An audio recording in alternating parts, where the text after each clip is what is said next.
수량 및 실험 수업 시작하겠습니다. 오늘은 12번째 챕터 관망에서의 흐름을 얘기하도록 할게요.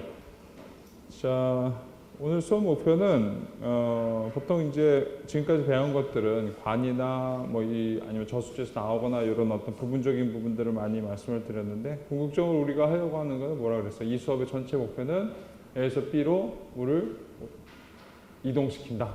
그죠? 그게 이제 우리가 가장 배우고 싶은 내용이고, 그냥 이동시키면 안 되고 에너지 효율을 고려해서 옮겨야 된다. 그것이 이제 아마 전체 우리가 이 수업을 다 듣고 나면 할 수 있어야 되는 그런 능력인 것 같습니다.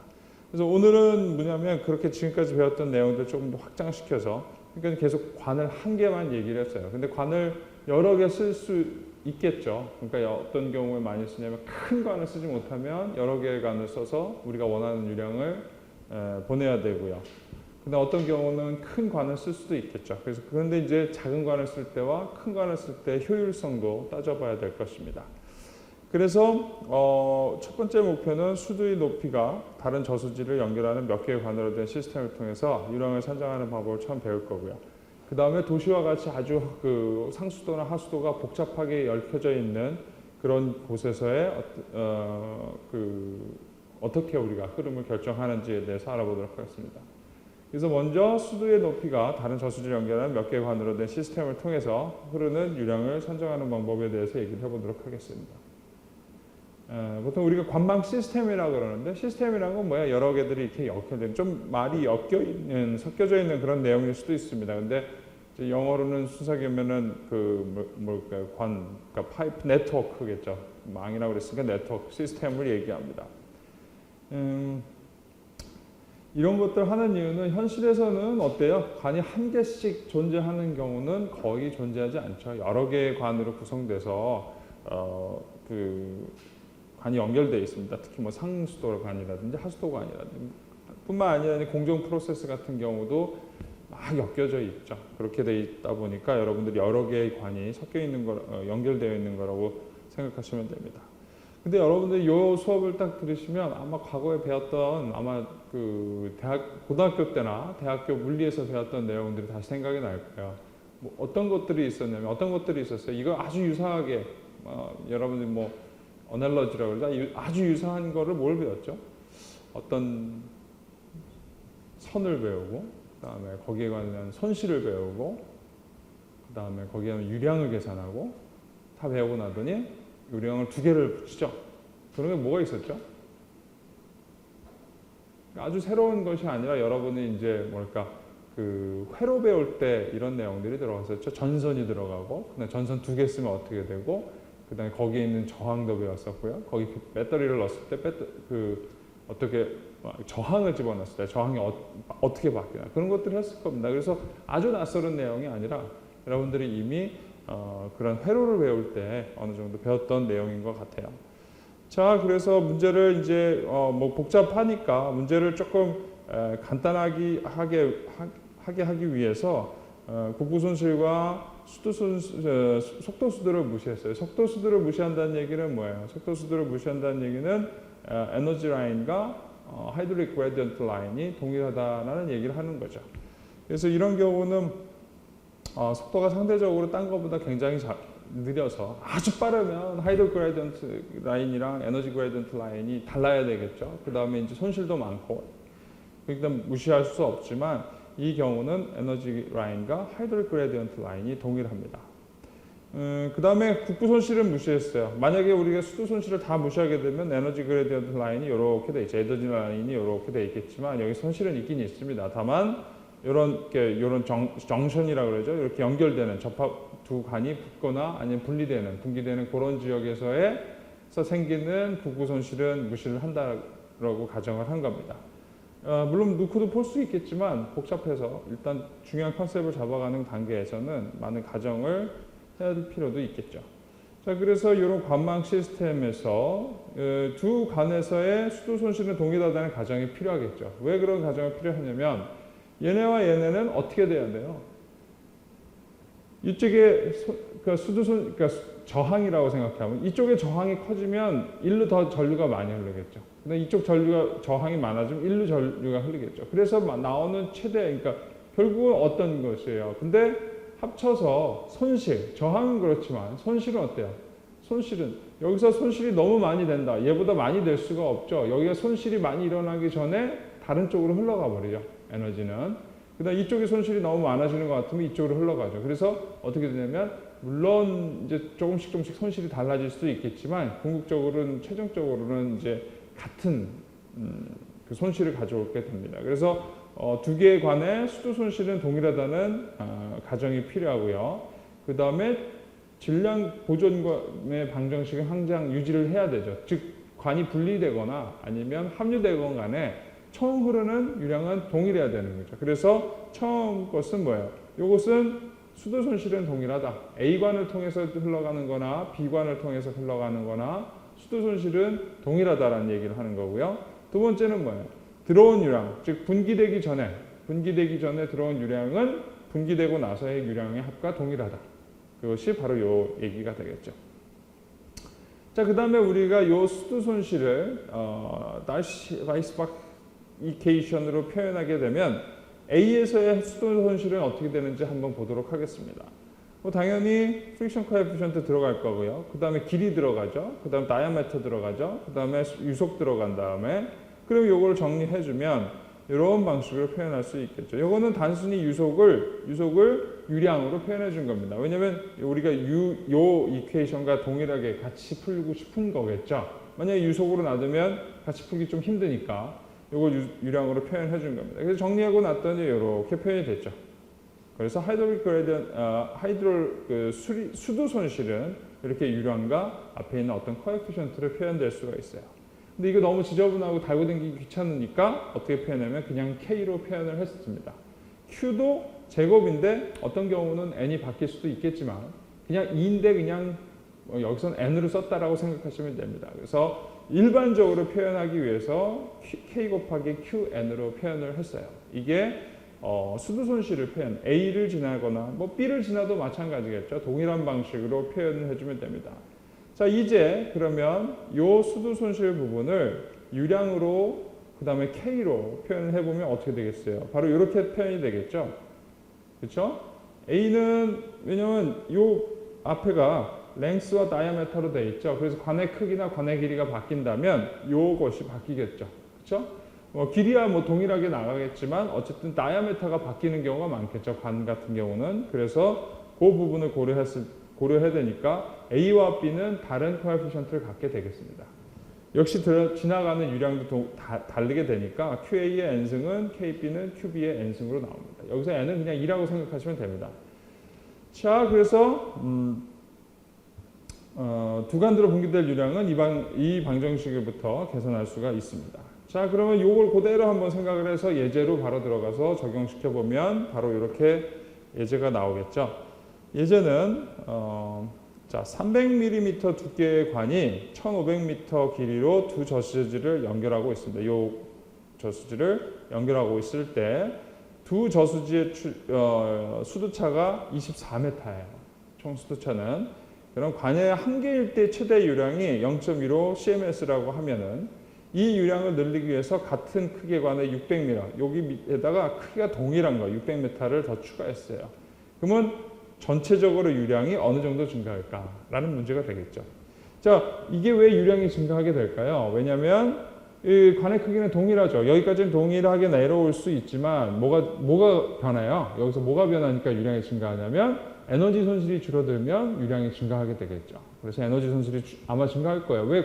관이 두 개가 되니까. 관이 두 개가 되니까 똑같은 유량을 관이 두 개가 있으면 유속도 빨라지고 유량이 많아지죠. 에너지는 동일한데 여기에 사실 수도차는 동일한데 관의 크기가 커지는 효과를 갖고 있는 거죠. 요거는 관의 크기가 커지니까 여기에서의 수도 손실이 적어지는 거죠. 손실이 적어지다 보니까 전체 유량은 증가한다라고 볼 수가 있습니다. 근데 어느 정도 증가하느냐? 그게 궁금한 거죠. 자, 그래서 우리가 한번 답을 찾아보면 자, 여기 원래 관계수 N은 그냥 2라고 생각하시면 된다 그랬죠. 그래서 한 개의 1500m 관에서 원래 그러니까 붙이기 전에 1500m의 관에서의 관계를 K를 한번 찾아보게 되면 K 1500이라고 써줬어요. 구분하기 위해서 HL 오버 Q 스퀘어로 나눌 수 있죠. 그래서 1.067이라는 얘기죠. 그렇죠? 이게 K라는 얘기입니다. 이게 K는 1.067이고 그 다음에 만약에 이 K가 이렇게 되는데 앞에 900m가 있고 뒤에 600m가 있는데 전체 K는 동일하지만 이게 리니어하게 연결되어 있겠죠. 그러니까 앞에 부분과 뒤에 부분을 나눠줄 수가 있을 겁니다. 그래서 앞에 600m, 앞에 900m에 해당하는 걸 계산해 보면 K1500에다가 요 상수는 동일하지만 그 중에서 뭐 얼마만큼 돼요? L만큼 차이가 있는 거니까 905볼 1500K니까 640되고 K 600m 하류 부분 하류단 600m에 해당하는 그 코에피션트는 427이라고 보시면 되겠죠. 자, 그러면 여기서 그러니까 하류 쪽이 바뀐다 그래서 얘는 상류 쪽은 바뀌지 않겠죠. 결국 바뀌는 건 뭐예요? 하류단 600m가 바뀌겠죠. 이 코에피션트가 바뀔 겁니다. 자, 그러면 원래 한 개의 300mm 관에서 수두 손실은 다음과 같이 정리될 수가 있겠죠. 뭐가 되냐면 전체 수두 손실은 24m인데 얘는 900m Q 스퀘어와 600m QA 스퀘어로 나타낼 수가 있는 거죠. 이건 QA 스퀘어로 그냥 일부러 나타냈어요. A 포션이라고 생각해서. 그러면 640 Q 스퀘어 플러스 427 QA 스퀘어로 표현을 할 수가 있어요. 그렇죠? 여기서 사실은 한 개의 관이면 요 Q와 요 Q가 동일할 겁니다. 다만 관을 새로 설치하게 되면은 원래 900m 수두 손실과 새로 설치된 600m의 수두가 바뀌게 되죠. 그러니까 하류단만 바뀌어요. 요거는 고정이 되어 있는데 하류단이 바뀔 겁니다. 그래서 총 수두 24m라고 그러면 K900 Q 스퀘어, Q는 아직 안 바뀌었죠.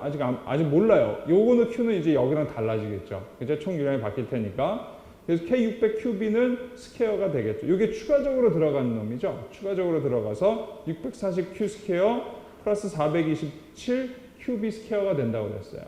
그죠? 그런데 얘랑 지금 이렇게 수두 손실이 동일하기 때문에 이렇게 표현을 해줄 수가 있겠죠. 그래서 QA가 QB, QA는 QB겠죠. 그 다음에 관의 크기가 동일한 거니까, 동일한 걸 썼으니까 동일한 유량이 흘러갈 겁니다. 그래서 어떻게 되냐면 QA는 어떻게 돼요? 전체 유량의 반이 되는 거죠. 여기가 이제 바뀌는 거죠. QA가 Q 오버 2가 되는 거죠. 그래서 여기다 넣어보고 났더니 어떻게 되냐? QA 오버 2니까 원래의 총 유량의 2분의 1. 그래서 0.18 CMS per S가 되는 거죠. 이렇게 되죠. 그러니까 여기서 계산한 거, 요 이제 연립방 정식을 푸는 거예요. 요걸 연립방 정식 풀면 QA, QB니까 QA가 Q 오버 2니까 여기다 집어넣으셔가지고 계산하면 요거와 요거 관계를 통해서 Q를 찾는 거죠. Q를 찾으면 0.18 CMS가 나오는 겁니다. 자, 그래서 요걸 해보니까 어떻게 돼요? 원래가 0.15 CMS가 되니까 어떻게 돼요? 원래의 양의 20% 정도가 증가했죠. 즉 관의 크기를 내가 2배로 올렸다고 그래서 유량이 2배 정도 늘어나는 건 아닙니다. 다만 내가 필요한 이걸 계산해보면 만약 내가 20%지 원한다. 그럼 똑같은 관을 하나 더 묻어야 된다는 얘기가 되겠죠. 그렇죠? 그런 얘기가 되겠군요. 관이 작아진다는 얘기는 뭐예요? 아, 내가 20%를 원해서 20%의 추가적인 크기를 가진 관을 묻어봐야 그 정도의 요량이 안 나온다는 거죠. 그래서 이 공식을 잘 활용해서 여러분들이 유량을 산정해 볼 수가 있습니다.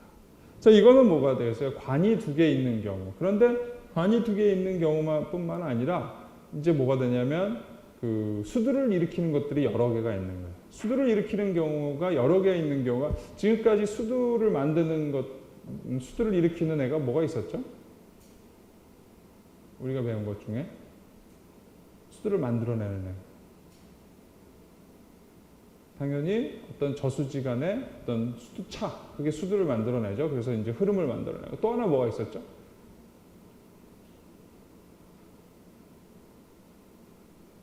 위치 에너지가 바뀌는 경우가 있었죠. Z가 바뀌면 완전히 이제 수두차가 생기는 거고요. 그 다음에 또 뭐가 있었냐면 펌프가 있었죠.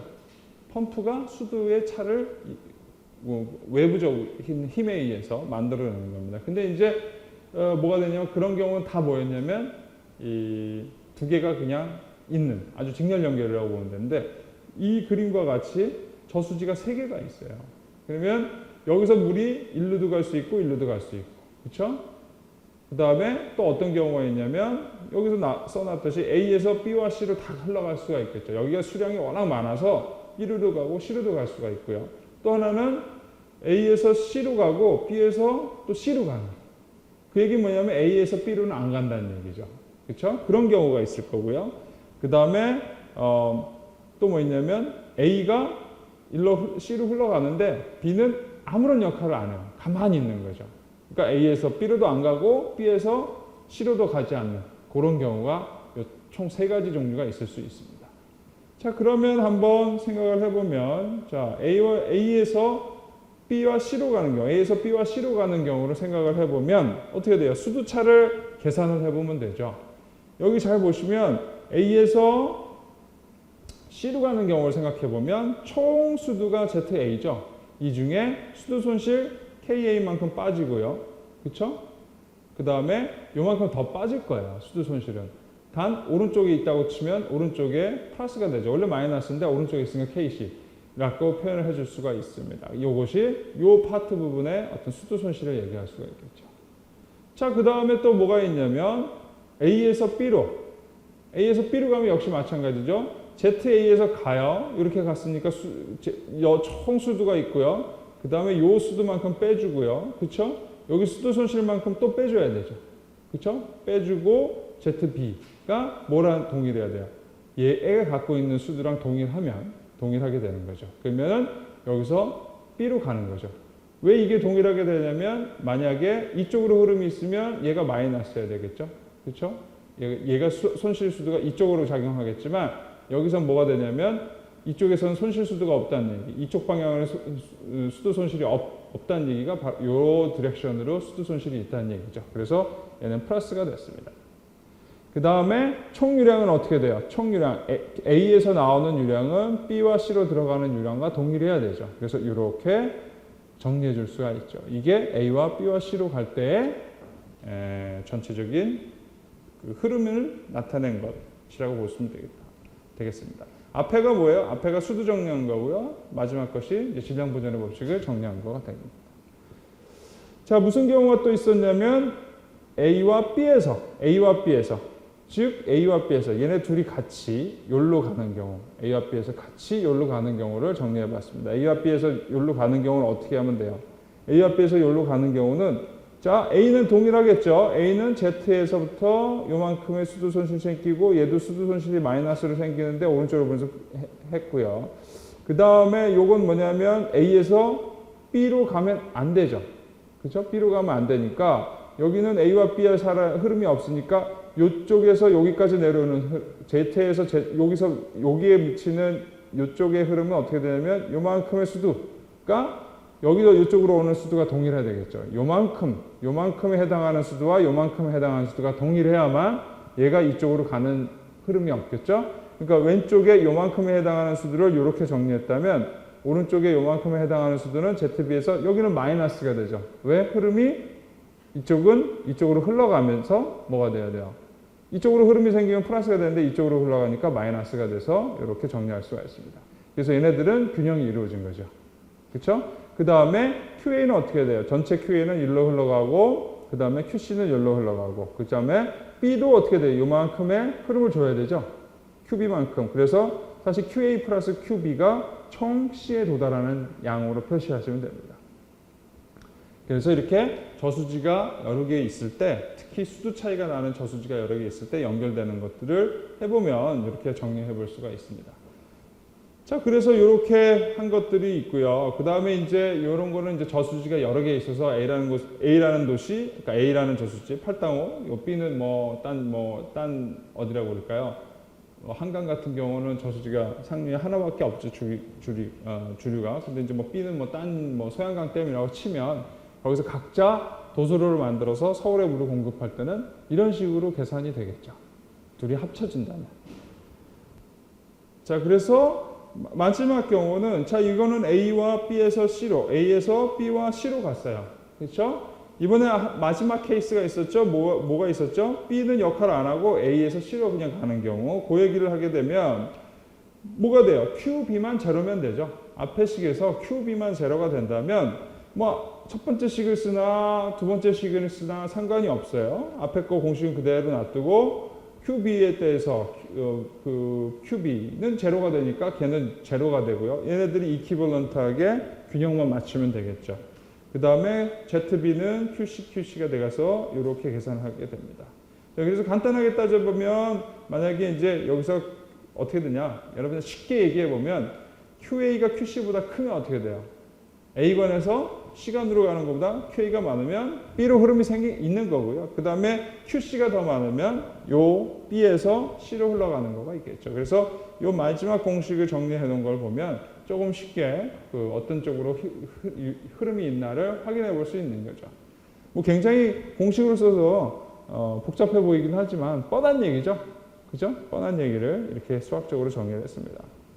자, 이렇게 저수지 같이 높이가 다른 것들을 연결하는 것들에 대해서 얘기를 해봤어요. 그런데 이제 이번에는 뭘 얘기해 보냐면 좀 관망이 복잡하게 되어 있는 경우, 관망이 아주 복잡하게 특히 도시 하수구는 어떻게 되어 있겠어요? 큰 뭐 집수관이 있을 거고요. 여러분 집에서 나오는, 아파트에서 나오는 관들이 다 있겠죠. 특히 아파트 같은 경우는 어떻게 되어 있어요? 아파트 내부에서도 옆에 있는지 옆에 있는지 우리 집, 그 다음에 아래에 있는 집 그런 관망들이 다 나와서 연결이 됐겠죠. 연결이 돼서 내려올 거고요. 우리 집만 봐도 또 뭐가 있어요? 싱크대에 있는 것 물이 나오고요. 그 다음에 여러분들 그 화장실에서 쓰는 물도 연결이 되어 있고요. 그런 것들이 또 연결되어 있는 그런 네트워크, 아주 복잡한 네트워크 시스템을 갖고 있겠죠. 그것들이 뭐 예를 들어서 어떤 정류장까지, 그 정수시키는 정수장까지 아마 연결되는 그런 시스템들로 되어 있을 겁니다. 그래서 도시 그 다음에 건물 같은 경우에서는 동시에 물을 공급하려면 어떻게 돼요? 그 다음에 아까는 물을 받는 예를 했지만 도시에 물을 공급하기 위해서도 여러 가지 네트워크 시스템이 있겠죠. 이런 네트워크 시스템은 어떻게 돼요? 여러분들 보시면 알겠지만 화장실에 쓰는 관의 크기, 그 다음에 그 싱크대의 관의 크기, 그런 것들이 생김새도 다르고 크기도 다르고 다 다르겠죠. 그래서 앞에서 그러한 많은 내용들을 한 거예요. 관의 크기에 따라서 어떻게 바뀌냐, 그 다음에 관에 어떻게 휘엄도 있고 격자도 있을 거고요. 그 다음에 모양도 바뀔 수가 있고요. 그 다음에 펌프도 들어갈 거고 밸브도 들어갈 거고 연결부도 들어갑니다. 이런 것들이 다 포함돼서 사실은 해석을 해야 되는데 어때요? 좀 어려우니까 이 부분에서는 그냥 관들만 연결되어 있는 것들에 대해서 얘기를 할 겁니다. 중간에 이제 뭐 펌프가 들어가고 그 곡선까지 들어가게 되면 계산이 좀 복잡한데 뭐 할 수는 있어요. 할 수는 있는데 그런 경우 어떻게 되겠어요? 컴퓨터로 가지고 하시면 되겠죠. 자, 그래서 이렇게 다양하게 연결된 여러 간에 동시에 한번 해석하는 것들에 대해서 생각을 해보도록 하겠습니다. 자, 이그젠플을 드릴 건데요. 이그젠플은 뭐냐면 요거라고 생각하시면 됩니다. 이게 플로우넷이라고 합니다. 관망이라고 하는데 관망에 대해서 생각을 해보시면 앞에서 정리를 해보면 각 연결 지점은 A에서부터 H까지로 되어 있어요. A까지. 연결 지점이 뭐냐면 바로 요게 A죠. 요게 B고요. 요게 C, D. 자, 색깔이 잘 안 보이시죠? 자, 그럼 요게 A고, 요게 B. 요게 연결부라는 얘기예요. C, D, E, F입니다. 그 다음에 파이프 넘버는 1, 2, 3, 4, 5, 6, 7, 8, 9, 10. 그렇죠? 좌측에서 우측으로 아래서부터 위로 그렇게 정리되어 있습니다. 이게 이제 관의 넘버예요. 자, 각 관들이 한 개의 루프를 이루게 되죠. 보시면 이게 루프 1이라는 얘기예요. 여기로 돌아가는 애들이 루프 1. 얘가 루프 2, 얘가 루프 3. 그리고 세 개의 루프로 구성이 되어 있습니다. 그 다음에 다시 보시면 연속의 원리에서 연결 지점에서 총 유입량은 어떻게 돼야 돼요? 제로가 돼야 되겠죠? 연결부. 즉 연결부 지점은 어디야? 여기서 들어오는 놈이나 나가는 놈이나 들어오는 놈이나 합하면 전부 다 맞아야 된다는 얘기죠. 그렇죠? 여기서도 마찬가지고 들어오는 놈이나 나가는 놈 합치면 동일해야 된다는 얘기예요. 그 다음에 이 루프 안에서는 어떻게 되냐면 에너지 라인이랑 하이드롤릭 그레디언트 라인으로 되어 있는, 그러니까 에너지 라인이 이 루프 안에서 모두 동일해야 된다는 얘기죠. 즉 내부에서의 손실의 합은 0이라는 얘기입니다. 총 수도 손실의 합은 0이어야 돼요. 그 다음에 시계 방향, 왜냐하면 어떻게 돼요? 루프가 구성돼서 계속 돌아가게 되려면 이 안에서의 손실이 바뀌게 되면, 손실이 바뀐다는 얘기는 뭐예요? 관의 크기가 바뀌거나 모양이 바뀌거나 이상한 형태로 바뀐다는 얘기죠. 그 다음에 그렇게 되면 액셀러레이션이 생길 수도 있고요. 그래서 가정에 맞지 않는 것들이 생기기 때문에 여기서는 총 수도 손실의 합은 루프에서 제로입니다. 그 다음에 계산의 편의를 위해서, 이건 계산의 편의에 의해서 시계 방향이 양의 방향이고 반시계의 흐름은 음의 방향이라고 만들었어요. 뭐냐면 이게 시계 방향이니까 제가 플러스라고 했습니다. 즉 얘네는 다 플러스로 돌고 있는 거고요. 그렇죠? Q4도 플러스예요. 여기서도 이렇게 요거를 양의 방향이라고 했어요. Q4가 이쪽에서 루프2는 어떻게 돌고 있어요? 거꾸로 돌고 있죠. 그래서 얘는 마이너스 방향이라고 보시면 됩니다. 그렇게 정리를 했어요. 그 다음에 됐습니다. 자, 그렇다면은 한번 그 이론대로 그대로 정리를 해보게 되면 루프1에서는 어떻게 돼요? 루프1에서는 여기서만 보게 되면 QA가 어디 있죠? QA가 루프1에서 연결점에서 본 거죠. 요건 연결점에서요. 루프가 이 루프에서 보면 요 연결점 A라는 연결점에서 총 유량의 합은 어떻게 돼요? 요게 QA는 밖으로 나가죠. 화살표 바깥쪽이죠. 그래서 마이너스를 붙였고요. Q2는 양의 방향으로 들어오죠. 아니 양의 방향이 아니라 이쪽으로 들어오죠. 그렇죠? 이 점으로. 그러니까 플러스죠. 여기서는 요 점에서 나가죠. 그래서 마이너스가 되죠.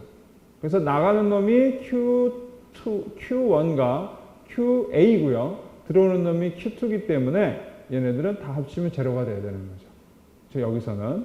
자, 그 다음에 뭐냐면 여기서 어떻게 돼요? F라는 애에서 보면은 얘는 들어오죠. 얘도 들어오죠. 얘 나가죠. 그러니까 Q1 들어오고 QF 들어오고 Q3로 나갑니다. 그래서 Q1, QF 더하기고 마이너스 Q3 나가니까 마이너스 Q3가 되죠. 자, 2에서 보면 어떻게 돼요? Q3로 들어오죠. 그 다음에 Q4로 나가죠. 그 다음에 Q8으로 나가죠. 그러니까 마이너스 붙여서 제로가 되는 거죠. 그 다음에 B에서 보면 어떻게 돼요? Q4로 들어오죠. 그 다음에 Q2로 나가죠. 그 다음에 Q7으로 들어오죠. 그 다음에 Q5로 들어오니까 이렇게 표현이 됐습니다. 자, 전체 손실 수두를 한번 방향을 보게 되면 수두의 방향은 어떻게 돼요? 다 플러스죠. 그래서 얘네들이 여기의 수도, 여기 수도, 여기 수도, 여기 수두를 다 합친 것이 어떻게 돼야 돼요? 제로가 돼야 되는 거죠. 제로가 됩니다. 자, 그렇게 해서 표현이 됐어요.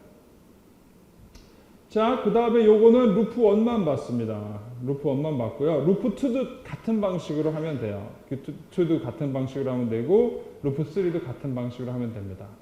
자, 그러면 이제 한번 이 문제를 이거 결국 뭐 하겠어요? 이렇게 돼 있다는 얘기는 이거 연립방정식 풀자는 얘기군요. 그렇죠? 연립방정식 풀자는 얘기예요. 자, 그래서 이 10개의 미지수를 풀어보는 겁니다. 지금 우리가 총 10개의 미지수가 있고요. 이 미지수를 풀 건데 이 푸는 것이 가장 유명한 하디크로스 방법이라고 해요. 하디크로스 여러분들이 아마 구조역학에서도 들어보셨을 거예요. 구조역학의 힘의 정점에 대한 균형에 대한 것이 이제 하디크로스인데 여기서도 역시 마찬가지 방식이 되겠죠. 자, 그래서 뭐냐면 처음에 약간 가정을 해주는 거예요. 처음에 초기값을 연속방정식에 맞도록 가정을 해놓고 어드저스트 해갖고 결국 딱 맞는 값으로 찾아내는 그런 방법입니다. 그래서 추정하면서 조금씩 값을 변경하면 전체 루프에서 연속방정식과 수두 손실의 총합이 0이 되도록 적용하면서 값을 찾아가는 방법입니다. 지금 어떻게 하느냐면 첫 번째 값을 비교적 잘 추측했다고 칩시다. 뭐 아마 대충 나오니까 실제 유량은 초기 값에 의해서 조금의 조정을 위해서 찾을 수가 있겠죠. 그렇죠? 그러니까 초기 값을 내가 이렇게 줘줬다고 치면 이렇게 주면은요. 거기다가 내가 최종적으로 정답이라고 생각하는 실제 값은 얘네들의 플러스 마이너스 델타 L 정도 될 거예요. 그렇죠? 델타 L 정도 될 거고요. 즉 Q3는 어떻게 돼요? Q3는 처음에 가정해 놓은 값에다가 델타 I만큼 루프 1에서 커렉션 팩터가 딱 들어가는 거죠. 요만큼 되는 거고 H라는 놈은 어떻게 되냐면 루프 2에 있으니까 거기에 루프 2의 커렉션, 델타 2 요만큼 커렉션이 되겠죠. 그래서 커렉션을 준 겁니다. 네 번째 값만 고려를 해주면 되는데 네 번째 값은 어떻게 되냐면 Q4에다가 원래 내가 가정했던 것에다가 플러스 델타 I하고 공유되는데 얘는 마이너스 방향이죠. 델타 2에서 보면 그러니까 루프 2에서 보면 얘네는 마이너스여야 되니까 마이너스를 붙여줬습니다. 그래서 Q4는 어드저스트 하고 나면 이런 값으로 표현될 수 있을 것이다 라고 할 수가 있죠. 자, 그러면 각 루프에서 손실수의 합은 이렇게 표현이 되고 1, 2, 3 이렇게 표현이 됐죠. 자, 보시면 루프 2에서 얘가 마이너스예요. 왜냐하면 양의 방향이 플러스라고 그랬죠. 이 방향이었는데 Q4는 이렇게 흘러갔었어요. 그렇죠? Q4는 이렇게 흘러갔었으니까 이렇게 흘러가니까 여기는 마이너스 방향으로 해서 손실수가 마이너스 나왔습니다. 요 세븐도 확인해 보시면 거꾸로 돌고 있는 걸 아실 수가 있어요. 자, 얘네들이 전부 다 제로가 될 거고요. 그 일반적인 형태의 표현, 요거를 우리가 일반적으로 놔두게 되면 이런 식으로 좀 편하게 표현할 수 있겠죠. 요 이제 산수를 좀 편하게 하기 위해서 이렇게 표현한 것 뿐이에요. 그래서 손실수두의 총 합을 다 표현하면 이렇게 표현할 수 있다. 그 다음에 QI라는 놈은, 그쵸? 우리가 최종적으로 알고 싶은 값은 처음 계산한 것에다가 플러스 마이너스 델타 L 정도만 해주면 된다라는 얘기죠. 그래서 이걸 넣어줬더니 이렇게 표현할 수 있겠죠. 그쵸? 이렇게 원래 값은 Q인데 여기다가 Q0 플러스 마이너스 델타 L에 n승으로 해주면 되는 거죠. 자, 그럼 얘네들 뭐 할 수가 있냐면 전개를 할 수가 있겠죠. 전개를 할 수 있으면 얘는 전개를 할 수 있습니다. 그럼 전개를 하면 어떻게 돼요? 여러분 이제 고등학교 때 배웠던 전개 방법 아시죠? 고등학교 때 수학 시간에 배웠으니까 그 전개를 이렇게 했었어요. 전개를 하게 되면 어떻게 돼요? 우리가 이런 걸 뭐라 그래요? 고차항이라고 그랬죠? 고차항은 뭐야? 작은 수의 고차는 매우 작다라는 게 고차항이죠. 그래서 고차항들을 전부 다 지워버릴 수가 있는 거죠. 그래서 얘만 여기까지 고차항은 다 날리고 여기까지만 살려뒀어요. 왜? 적어도 요 값을 우리가 알고 싶은 거죠. 델타 L을 알고 싶으니까 하나는 남겨놓고 나머지는 전부 다 작다고 해서 다 무시해버렸어요. 그러면 요 델타 L에 관해서 어떻게 돼요? 얘네들을 전부 다 정리해 줄 수가 있겠죠. 그렇죠? 정리해 주게 되면 어떻게 되냐? 얘는 이렇게 가정을 해놓고 가정된 식의 마이너스 요걸로 어떻게 돼? 얘가 전부 다 제로가 되니까 요거를 오른쪽으로 보내고 나머지로 요걸로 나눠져 버리면 되겠죠? 그런 식으로 정리하면 이렇게 됩니다. 그렇죠? 이렇게 정리되어 있어요. 근데 플러스 마이너스가 있으니까 이게 절대값을 씌워버린 거예요. 플러스 마이너스가 있으니까. 자, 그래서 이렇게 됩니다. 그래서 정리를 하게 되면 이렇게 최종적으로 정리하는데 이건 무슨 얘기냐? 루프가 몇 개가 있죠? 루프가 몇 개가 있으니까 얘네들을 전부 다 한꺼번에 같이 어드저스트 해줘야 되고요. 그 다음에 한 번에 풀 수는 없고 왜냐하면 조금씩 델타 L을 줄여가서 트라이얼 에러로 풀 수가 있어요. 그런 방식으로 풀 수가 있습니다. 자, 이렇게 예제에서 한번 다시 나올 건데 여기다 뭘 한번 또 해볼 수가 있냐면 여기다가 펌프를 더해줄 수가 있겠죠. 손실수두처럼 약간 뭐냐면 그 펌프를 포함하는 겁니다. 그래서 우리가 용량 곡선 같은 것들을 얘기했는데 뭐 다 무시하시고 그냥 나의 펌프의 수두를 이런 방식으로 표현할 수 있을 거예요. 어떤 방식으로든 간에. 그럼 이렇게 표현해서 거기다 하나 집어넣어주면 되죠. 펌프에 부스터 펌프라고 생각하시면 되죠. 제가 펌프 얘기할 때 부스터 펌프가 있고 소스 펌프가 있는데 부스터 펌프는 관 사이에다 끼워주는 거라고 그랬죠. 그 부스터 펌프를 넣어서 계산해 주시면 되겠죠. 자, 근데 이건 계산은 안 해볼 거고요. 이런 식으로 접근하시면 됩니다. 그래서 관만 네트워크의 예제를 한번 풀어보면 바로 이런 예제로 풀어볼 수가 있을 것 같습니다. 관망 네트워크다 보니까 계산이 복잡하겠죠. 그래서 제가 엑셀로 보여드리기는 힘들고 엑셀로 푸실 수가 있고요. 그 다음에 무슨 여러분들 코드를 짜서 푸실 수도 있어요. 근데 이제 아무래도 수업 시간 되면 조금 간단한 형태 망이 2개밖에 없죠. 뭐 많은 걸 얘기할 수 있으니까 이렇게 생긴 것들을 얘기할 수가 있습니다. 자, 이거 뭐 관망이라고 생각하셔도 되지만 실제로 이거 제가 아까 하디크로스 방식이 구조에서도 쓴다고 그랬죠. 왜 구조에서 쓸 수 있는지 이 그림 보면 아시게 되겠죠. 이 그림 보면 뭐 같아요? 다리같이 생겼죠. 다리 힘을 어떻게 받느냐. 그래서 각 점에 미치는 힘, 그렇죠? 그런 것들을 생각해서 설계하는 거랑 동일한 방법이라고 생각하시면 됩니다. 자, 평양에 배치된 사업용 철제 관망이에요. 원래는 A, C, D로 직선으로 되어 있는데 제가 B를 통과하도록 B, D를 추가했어요. 여기다 붙인 거죠. 그렇죠? 붙였어요. 그러면 이때 전체 흐르는 유량을 한번 계산해 보자. 모든 밸브는 완전히 열어놨어요. 그래서 국부 손실이 없어도 되겠죠. 그 다음 거친간이라고 가정하면 마찰 개수는 다시 바이스 법칙을 사용하라고 했습니다. 주어진 것이 파이프 넘버 1 길이 주어졌습니다. 파이프 다 길이는 1000m인데 3번 파이프만 길이가 좀 작고요. 다이아메타는 이렇게 주어졌어요. 그 다음에 조도가 다 주어졌죠. 조도가 각기 다릅니다. 사업용 관이다 보니까 오래된 관이랑 현재 쓰고 있는 관이랑 그 조도가 좀 다를 수도 있겠죠.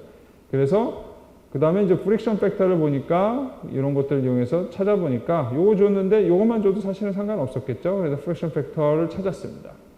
그 다음에 그것을 앞에 있는 공식 F 알고 다이아메터 알고 랭스 알면 우리가 뭘 계산할 수 있었어요? 앞으로 쭉 가보시면 요 K를 계산할 수가 있었죠.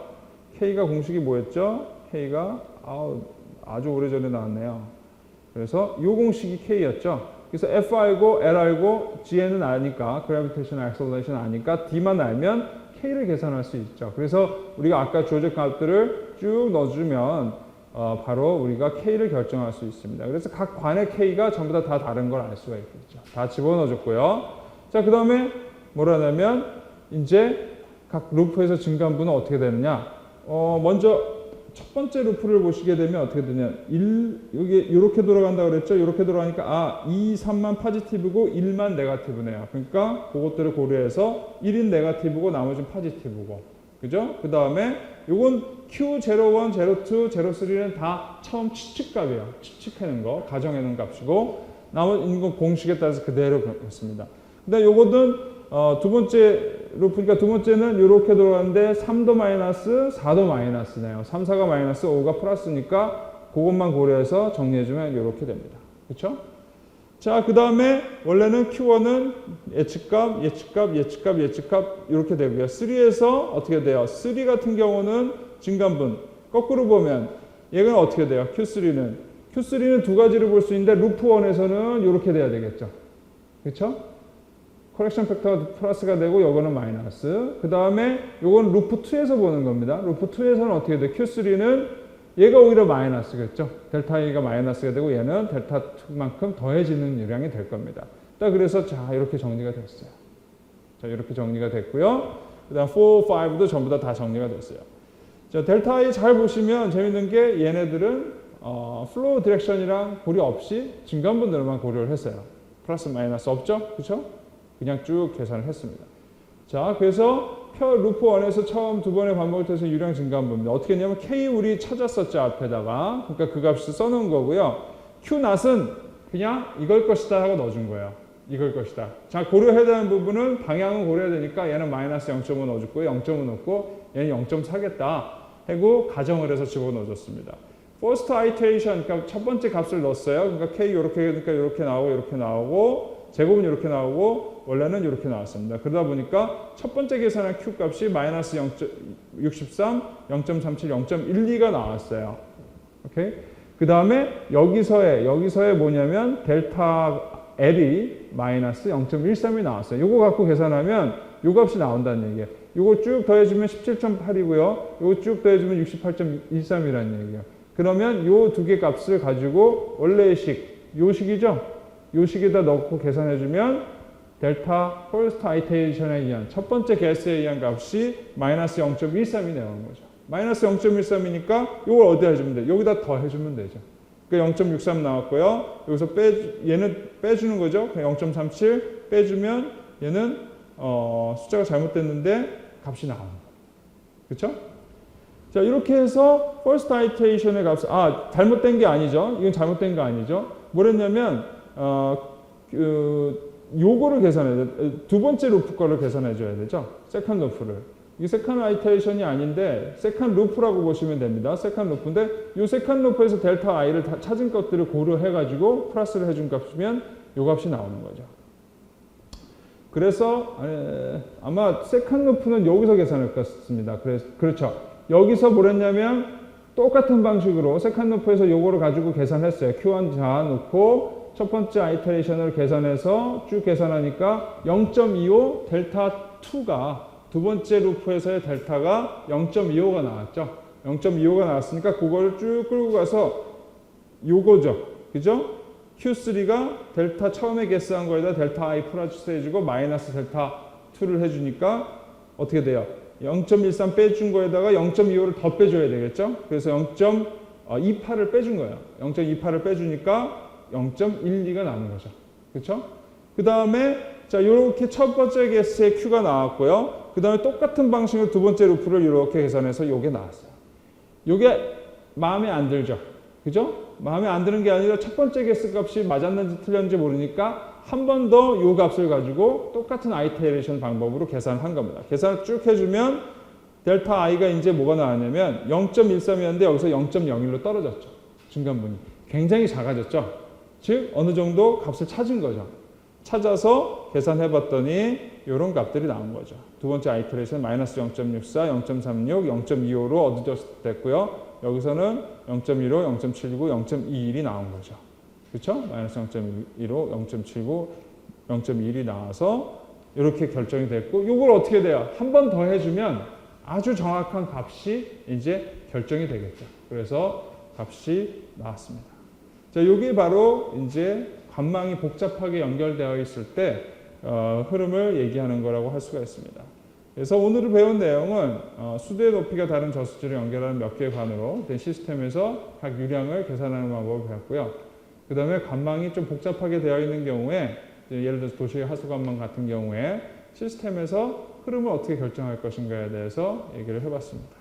다음 시간에도 역시 관망과 관련된 내용. 근데 뭘 지금까지 관망 중에서도 이제 뭘 할 거냐면 다음 시간에 우리가 비정상 흐름, 즉 그러니까 시간이 따라서 어떤 플로우가 바뀔 때의 경우를 고려해서 생각을 해보도록 하겠습니다. 그래서 오늘은 수업 여기까지 하도록 하겠습니다. 감사합니다.